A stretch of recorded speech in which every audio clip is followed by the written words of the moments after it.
नमस्कार दोस्तों, मैं हूं आपके साथ हर्ष भारद्वाज। इजराइल और हमास के बीच पिछले 6 महीनों से जंग का सिलसिला जारी है। इस बीच एक ऐसी जानकारी सामने आई है जो हैरान कर देने वाली है, क्योंकि इजराइल इस वक्त हमास का खात्मा करना चाहता है। लेकिन एक वक्त ऐसा भी था जब इसी आतंकी संगठन हमास, जिसे इजराइल खत्म करना चाहता है, इजराइल उसका हमदर्द बन बैठा था। यूं तो इजरायली प्रधानमंत्री नेतन्याहू ने हमास को उनके देश के लिए सबसे बड़ा खतरा बताया है और कहा है कि इस आतंकवादी संगठन को खत्म किए बिना उनका अभियान पूरा नहीं होगा। लेकिन आखिर फिर क्यों इजरायली प्रधानमंत्री नेतन्याहू हमास के हमदर्द बन बैठे, ये एक बड़ा सवाल है। दरअसल एक समय ऐसा भी था जब नेतन्याहू ने इसी आतंकी संगठन हमास को, जिसको वो खत्म करना चाहते हैं, उसको फंडिंग के लिए कतर को पत्र लिख डाला था। इजराइल के ऑनलाइन पोर्टल वाईनेट ने इस बारे में खुलासा किया है। वाईनेट ने अपने लेख में इजरायली प्रधानमंत्री बेंजामिन नेतन्याहू के एक पत्र का जिक्र किया है। इसमें कहा गया है कि 2018 में भेजे गए पत्र में नेतन्याहू ने कतर सरकार से गाजा को फंडिंग जारी रखने का आग्रह किया था, यानी अपील की थी। नेतन्याहू ने पत्र में कहा था कि फंडिंग जारी रखने से गाजा में आतंकवादी संगठन हमास हमले नहीं करेगा। जब तक गाजा और हमास को फंडिंग जाती रहेगी, वो हमले करना बंद कर देगा। गाजा पट्टी को फंड देने वालों में कतर सबसे अहम रोल रखता है।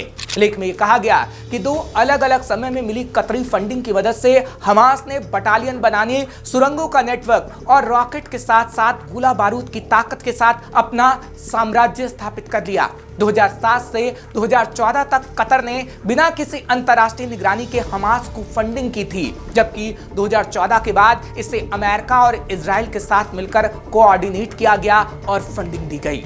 सबसे पहली फंडिंग गाजा को 2014 में की गई थी, जिसके जरिए हमास ने अपना साम्राज्य बनाना शुरू कर दिया। दरअसल अमेरिका, इजराइल और कतर ने मिलकर एक ऐसी व्यवस्था स्थापित करने का फैसला किया था जिससे हर महीने गाजा पट्टी को $3 करोड़ पहुंचाए जा सके। इसमें $1 करोड़ इजराइल से ईंधन खरीदने के लिए, $1 करोड़ सरकारी कर्मचारियों के भुगतान के लिए और बाकी $1 करोड़ लगभग 1 लाख जरूरतमंद गाजा परिवारों को मदद के लिए थे। और ठीक इसी समय इजरायली सरकार को यह लगने लगा था कि हमास को जब तक पैसा मिलता रहेगा, गाजा को जब तक फंडिंग जाती रहेगी, इजराइल पर हमास हमले नहीं करेगा और अपने इरादों को बदल देगा। और फिर क्या था, इजराइल ने हमास को फंडिंग के लिए कतर को पत्र लिख डाला। शुरुआती दौर में जब गाजा को कतर फंड देता था तो उसे कई देशों का विरोध भी झेलना पड़ता था और कतर चाहता था कि उसके साथ ऐसा ना हो। इसलिए गाजा को फंड इजराइल और फिलिस्तीन की मंजूरी के साथ दी जाती थी। लेकिन इजराइल ने जब ये बात कही कि अगर गाजा को फंडिंग दी जाती रहेगी तो हमास हमले नहीं करेगा, तो हमास ने यह सुनकर मांग की कि $3 करोड़ उसे सीधे तौर पर दिए जाएं। लेकिन कतर की चिंता थी कि अगर वह सीधे हमास को फंडिंग करता है तो उसके लिए अंतर्राष्ट्रीय तौर पर उसे समस्या हो सकती है, क्योंकि हमास एक आतंकवादी संगठन है। जिसके बाद कतर की इस परेशानी का हल नेतन्याहू लेकर आए और उन्होंने अपना पत्र दोहा तक पहुंचाया। इसके बाद भी कतर तैयार नहीं था।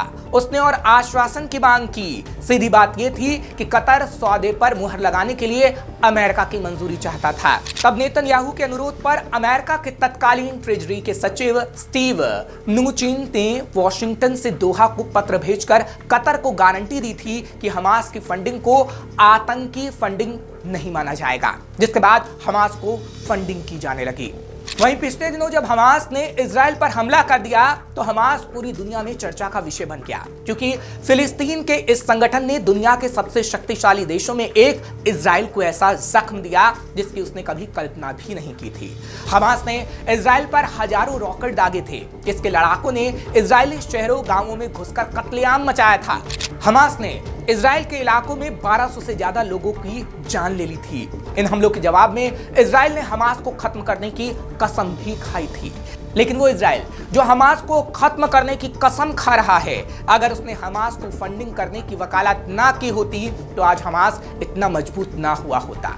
यानी ये कहा जा सकता है कि हमास इस वक्त इजराइल के लिए भस्मासुर बन गया है।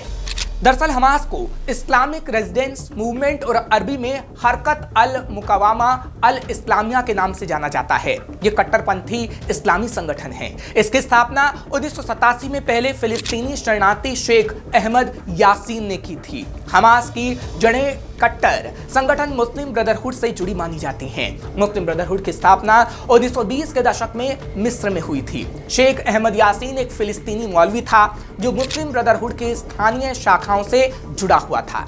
यासीन शुरुआत में काहिरा में इस्लामिक स्कॉलर था। 1960 के दशक में वो गाजा और वेस्ट बैंक में धर्म के प्रचार प्रसार का काम करता था। 1967 में 6 दिन के युद्ध के बाद इजराइल ने गाजा और वेस्ट बैंक पर कब्जा कर लिया था।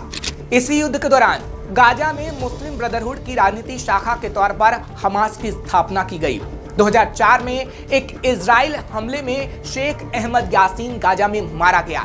वहीं जब हमास की स्थापना की गई तो 1987 में हमास ने अपना चार्टर जारी किया था जिसमें इजराइल के पूर्ण विनाश और फिलिस्तीन में एक इस्लामी समाज की स्थापना की अपील की गई थी। 2017 में पश्चिमी देशों के सामने अपनी छवि को साफ सुथरी पेश करने के लिए हमास ने एक और नया चार्टर पेश किया जिसमें 6 दिन के युद्ध से पहले स्थापित ग्रीन लाइन सीमा पर फिलिस्तीन की स्थापना की बात कही गई। हालांकि हमास के इस नए चार्टर में इजराइल को मान्यता देने से इनकार कर दिया गया। हमास की सैन्य शाखा अल कसम ब्रिगेड के शुरुआती सैन्य नेताओं में से एक सलाह शेहादे भी था जो 1887 से ही हमास से जुड़ा था। शेहादे जल्द ही हमास का सबसे प्रभावशाली नेता बन गया था। उसे 1984 और 1988 में इजरायली अधिकारियों द्वारा 2 बार गिरफ्तार भी किया गया। 1996 में याह आयाश की मौत के बाद शेहादे मोहम्मद दायफ और अदनान अल गौल के साथ हमास का टॉप लीडर बन गया। 22 जुलाई 2002 को इजरायली हमले में शेहादे की मौत हो गई। इस हमले में उसकी पत्नी और बेटी भी मारी गई, जिसके बाद हमास ने इजराइल को खत्म करने की कसम खाई। ऐसे में यह संगठन इजरायली नागरिकों और सैनिकों के खिलाफ कई आत्मघाती बम विस्फोटों में शामिल रहा। Hamas America, UK, Canada, Australia, Israel समेत कई देशों में एक नामित आतंकवादी संगठन है। हालांकि कुछ देशों में इसके मिलिट्री विंग को ही आतंकवादी संगठन घोषित किया गया है। ईरान हमास को वित्तीय सहायता प्रदान करता है, वहीं तुर्की और कतर कथित तौर पर इसके शीर्ष नेताओं को शरण देते हैं। हमास ने फिलिस्तीन में 2006 से संसदीय चुनाव जीतने शुरू किए और 2007 में अंतर्राष्ट्रीय स्तर पर मान्यता प्राप्त फिलिस्तीन प्राधिकरण से गाजा पट्टी पर हिंसक तरीके से कब्जा कर लिया। हमास ने फिलिस्तीन में 2006 के संसदीय चुनाव जीते और 2007 में अंतर्राष्ट्रीय स्तर पर मान्यता प्राप्त फिलिस्तीनी प्राधिकरण से गाजा पट्टी पर हिंसक तरीके से कब्जा कर लिया। 2006 में आखिरी बार फिलिस्तीनी संसदीय चुनाव हुए थे। गाजा पर हमास के कब्जे के बाद इजराइल ने जवाब में गाजा पर नाकाबंदी कर दी और हमास को हथियार विकसित करने से रोकने के लिए इस क्षेत्र के अंदर और बाहर लोगों और सामानों की आवाजाही पर प्रतिबंध लगा दिया। हमास ने गाजा पर कब्जा करने के लिए हमेशा इजराइल से हिंसा की है और हिंसक प्रवृत्ति हमेशा से हमास की देखने को मिलती आई है और इस वक्त भी हमास और इजराइल के बीच जंग जारी है। लेकिन आखिर ये जंग आगे जाके कहां रुकेगी ये वक्त ही बता पाएगा, जो श्रेष्ठ भारत आपको जरूर बताएगा। फिलहाल ऐसी और खबरों के लिए आप देखते रहिए श्रेष्ठ भारत।